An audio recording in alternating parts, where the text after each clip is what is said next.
ഞങ്ങളിപ്പോൾ നിൽക്കുന്നത് ചിതറാൾ എന്ന ഗ്രാമത്തിലാണ്. തിരുവനന്തപുരം കന്യാകുമാരി ദേശീയ പാതയിൽ മാർത്താണ്ഡത്തിന് അടുത്തായിട്ടാണ് ചിതറാൾ എന്ന ഗ്രാമം. ഇവിടുത്തെ പ്രധാനപ്പെട്ട ആകർഷണമെന്ന് പറയുന്നത് ജൈനക്ഷേത്രമാണ്. അവിടുത്തെ പാർക്കിംഗ് ഏരിയയിൽ വണ്ടിയൊക്കെ പാർക്ക് ചെയ്ത് ടിക്കറ്റൊന്നും എടുക്കണ്ട, അവിടുത്തെ മെയിൻ ഗേറ്റ് കടന്ന് ഞങ്ങൾ മലൈക്കോവിൽ എന്നറിയപ്പെടുന്ന ജൈനക്ഷേത്രത്തിലേക്ക് എത്താനുള്ള നടപ്പാതയിലൂടെ സഞ്ചരിക്കുകയാണ്. ഈ നടപ്പാത മൊത്തം കരിങ്കല്ല് പാളി വൃത്തിയായി സൂക്ഷിച്ചിട്ടുണ്ട്. അതിൻ്റെ ഇരുവശങ്ങളിലും ഈ ചെടികളും വൃക്ഷങ്ങളും ഒക്കെ ഇങ്ങനെ വെച്ച് പിടിപ്പിച്ചിട്ടുണ്ട്. അതുകൊണ്ട് തന്നെ നല്ല തണലുണ്ട് ഇവിടെ. അങ്ങനെ പതുക്കെ നമുക്ക് ഇങ്ങനെ നടന്ന് കയറി അമ്പലത്തിലേക്ക് എത്താൻ പറ്റും. ഏകദേശം 1 കിലോമീറ്റർ നടക്കാനുണ്ട്. ഇവിടെ വഴിയിൽ ഉടനീളം തന്നെ കരിങ്കൽ ബെഞ്ചുകൾ സ്ഥാപിച്ചിട്ടുണ്ട്. ഒരു നാച്ചുറാലിറ്റിക്ക് വേണ്ടിയിട്ടാണ് അങ്ങനെ സ്ഥാപിച്ചിരിക്കുന്നത്. സിമൻറ്റ് ഉപയോഗിച്ച് സിമൻറ്റ് ബെഞ്ചുകൾ സ്ഥാപിക്കാതെ കരിങ്കൽ ബെഞ്ചുകളാണ് ഇവിടെ സ്ഥാപിച്ചിരിക്കുന്നത്. പിന്നെ 2 ഭാഗത്തും ഈ ചെടികളൊക്കെ വെച്ച് അതിപ്പോൾ വൃക്ഷമായി വളർന്നിട്ടുണ്ട്. ഇപ്പോൾ അതുകൊണ്ട് നല്ല തണലും നമുക്ക് ലഭിക്കുന്നുണ്ട്. നമുക്ക് നടന്ന് ആയാസരഹിതമായി നമുക്ക് പതുക്കെ ഇങ്ങനെ നടന്ന് കയറാം. ഇവിടെ ഈ ഒരു വശത്തൊരു വലിയൊരു മല കാണുന്നുണ്ട്, ചെറിയ. അതിൽ നമുക്ക് കയറാനൊക്കെ ആയിട്ട് പറ്റും, അതിൻ്റെ മുകളിലോട്ടൊക്കെ. പക്ഷേ ഇപ്പോൾ ഞങ്ങൾ നിൽക്കുന്ന സമയം ഉച്ച സമയമാണ്. അതുകൊണ്ട് അങ്ങോട്ട് കയറിയിട്ട് കാര്യമില്ല. വൈകുന്നേരങ്ങളിലൊക്കെ ആണെങ്കിൽ അതിൻ്റെ മുകളിലൊക്കെ കയറി നല്ല കാറ്റൊക്കെ കൊണ്ട് ഇരിക്കാനായിട്ട് നമുക്ക് കഴിയും. അപ്പോൾ സ്റ്റെപ്പ് കയറി ഞങ്ങൾ വീണ്ടും മുകളിലോട്ട് പൊയ്ക്കൊണ്ടിരിക്കുകയാണ്. ഈ പ്രദേശമൊക്കെ ഒരു കാലത്ത് തിരുവിതാംകൂറിൻ്റെ ഭാഗമായിരുന്നു. 1956 സംസ്ഥാനങ്ങളെ ഭാഷാടിസ്ഥാനത്തിൽ വിഭജിച്ചപ്പോൾ ഈ ചിതറാൽ എന്ന ഈ പ്രദേശം തമിഴ്നാടിൻ്റെ ഭാഗമായിട്ട് തീർന്നു. ഈ മലൈക്കോവിലെന്ന് നേരത്തെ പറഞ്ഞ് മലൈക്കോവിലെന്നാണ് ഈ അമ്പലത്തിനെ നാട്ടുകാർ വിളിക്കുന്നത്. ഇത് 9-ാം നൂറ്റാണ്ടിലാണ് പണി കഴിപ്പിച്ചത്. വിക്രമാദിത്യ വരഗുണൻ എന്ന രാജാവിൻ്റെ കാലത്താണ് ഇത് പണി കഴിപ്പിച്ചത്.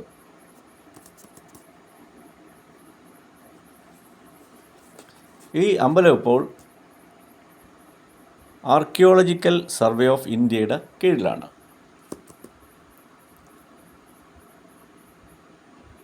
ഇപ്പം ഞങ്ങൾ ഒരു മലയുടെ മുകളിലോട്ട് കയറി നിൽക്കുകയാണ്. നല്ല കാറ്റടിക്കുന്നുണ്ട്. കാറ്റത്ത് നല്ല പിടിച്ചിരിക്കാൻ തന്നെ പ്രയാസമാണ്. അതിൻ്റെ ക്യാമറയൊക്കെ ആടുന്നത് അതുകൊണ്ടാണ്.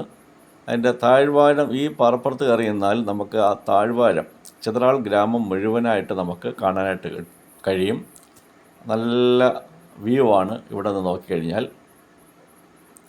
നല്ല ഫോട്ടോസൊക്കെ എടുക്കാനും നമുക്ക് കഴിയും ഇവിടെ നിന്ന്. പക്ഷെ നല്ല കാറ്റാണ്.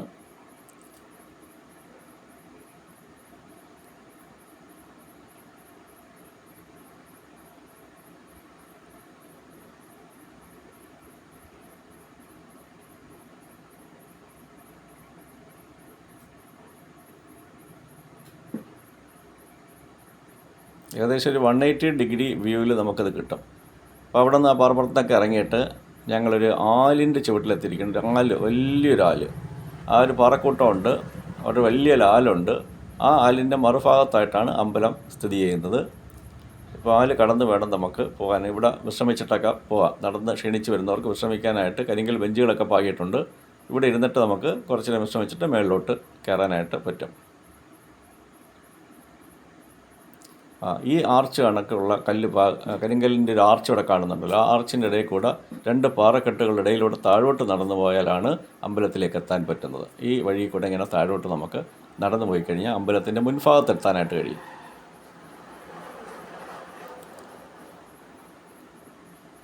ഇടുങ്ങിയ വഴിയാണ്. ഇവിടെ സ്റ്റെപ്പുണ്ട് താഴോട്ടിറങ്ങാനായിട്ട്. നല്ല വ്യൂ ആണ് ഇവിടെ നിന്ന് കിട്ടുന്നത്. അപ്പം നമ്മൾ ഏകദേശം ഇതൊക്കെ കരിങ്കല്ലിൽ കൊത്തിയ നിർമ്മിതികളാണ്.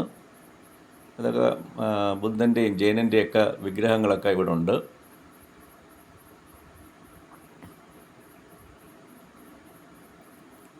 ഇവിടെ നിന്ന് നോക്കിയാലും നല്ല താഴ്വാഴ കാഴ്ചകൾ കാണാനായിട്ട് നമുക്ക് സാധിക്കും. ഇതിപ്പോൾ ഞാൻ താഴെ ഇറങ്ങി നിന്നിട്ട് എടുക്കുകയാണ് അവിടെ നിന്ന്. ആ കാണുന്നതാണ് ചിതറാൾ ജെയിൻ ടെമ്പിൾ. ഇവിടെ പൂജയൊന്നുമില്ല. ആർക്കിയോളജിക്കൽ സർവേ ഓഫ് ഇന്ത്യ ഏറ്റെടുത്തതിന് ശേഷം ഇവിടെ പൂജാതി കർമ്മങ്ങളൊന്നും ഇവിടെ നടക്കുന്നില്ല. ഇവിടെ രാവിലെ 8:30 തൊട്ട് ഇത് തുറക്കും. വൈകിട്ട് 5 മണി വരെ നമുക്ക് പ്രവേശനമുണ്ട്. ഇവിടെയൊക്കെ നടന്ന് കണ്ടിട്ട് നമുക്ക് പോകാനായിട്ട് കഴിയും. ഇത് പ്രൊട്ടക്റ്റഡ് മോണുമെൻ്റാണ് ഈ ചിതറാൾ ജെയിൻ ടെമ്പിൾ. പാറയുടെ അടിയിൽ പണി കഴിപ്പിച്ചിരിക്കുന്ന ക്ഷേത്രമാണത്. ഇവിടെ ഒരു കുളമൊക്കെ ഉണ്ട്. ഏത് വേനൽക്കാലത്തും ഈ വെള്ളം വറ്റാറില്ലെന്നാണ് പറയുന്നത്.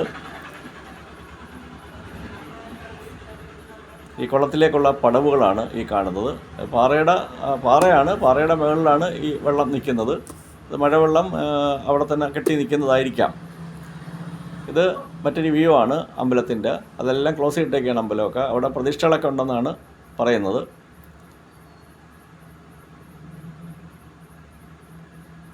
ഇതിൻ്റെ ചുറ്റു പരിസരമാണ് ഇതൊക്കെ. ഇവിടെ നിന്ന് ഇനി മുകളിലോട്ട് നമുക്ക് കയറാൻ പറ്റത്തില്ല. നമുക്ക് തിരിച്ചു പോകണം.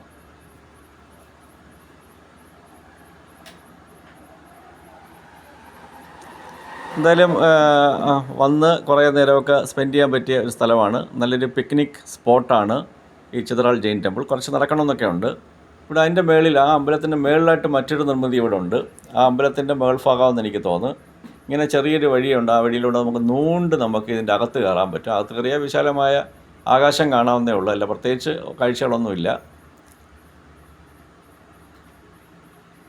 ഇതെല്ലാം പിള്ളേർ സെറ്റൊക്കെ വന്ന് എഴുതി അവരുടെ പേരൊക്കെ എഴുതി ഇതൊക്കെ ഇങ്ങനെ നശിപ്പിച്ചേക്കുക നമ്മളെ പ്രൊട്ടക്റ്റഡ് മോണുമെൻറ്റ്സൊക്കെ. അതിനേക്കാളും ക്യാമറയൊക്കെ വെച്ചിട്ട് അവരെ പിടിച്ച് നല്ല ഫൈനൊക്കെ അടിക്കേണ്ടതാണ്. ഈ സംരക്ഷിത സ്മാരകങ്ങൾ എവിടെ ഉണ്ടെങ്കിലും അവിടെ ഈ പിള്ളേരൊക്കെ വന്ന് അവരുടെ പേരെഴുതി വെച്ചിട്ട് വെക്കളെ.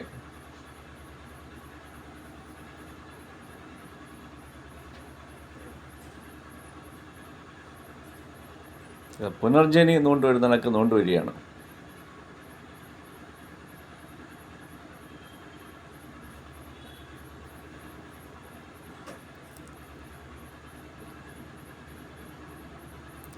ഇപ്പോൾ ഏകദേശം നമ്മുടെ സന്ദർശനമൊക്കെ കഴിഞ്ഞ് ഇനി നമ്മൾ തിരിച്ചു പോകാൻ ഇറങ്ങിയപ്പോൾ അവിടെ ഒരു വലിയൊരു പാറ കണ്ട്.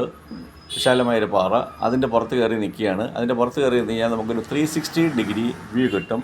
നല്ല മനോഹരമായ വ്യൂ ആണ്. ഇതിപ്പോൾ ഉച്ചയാണ്. ഒരു ഏകദേശം സൂര്യനൊക്കെ അസ്തമിക്കാറാവുന്ന സമയത്ത് ഇവിടെ വന്നിരിക്കുകയാണെങ്കിൽ നല്ല ഭംഗിയായിരിക്കും. നല്ല കാറ്റിപ്പോൾ അടിക്കുന്നുണ്ട്. എന്നാലും ചെറുതായിട്ടുള്ള ചൂട് ഉണ്ട് അതിനകത്ത് കാറ്റിൽ. വൈകുന്നേരമൊക്കെ ആകുമ്പോഴത്തേക്ക് ആ ചൂടൊക്കെ മാറിയിട്ട് തണുപ്പായിട്ട് മാറും.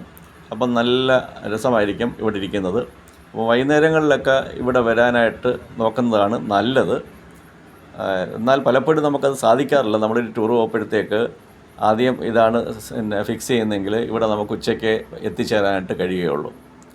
അപ്പോൾ അതുകൊണ്ട് വൈകുന്നേരങ്ങളിൽ മാത്രം വരിക എന്നുള്ളത് നടക്കുന്ന കാര്യമല്ല.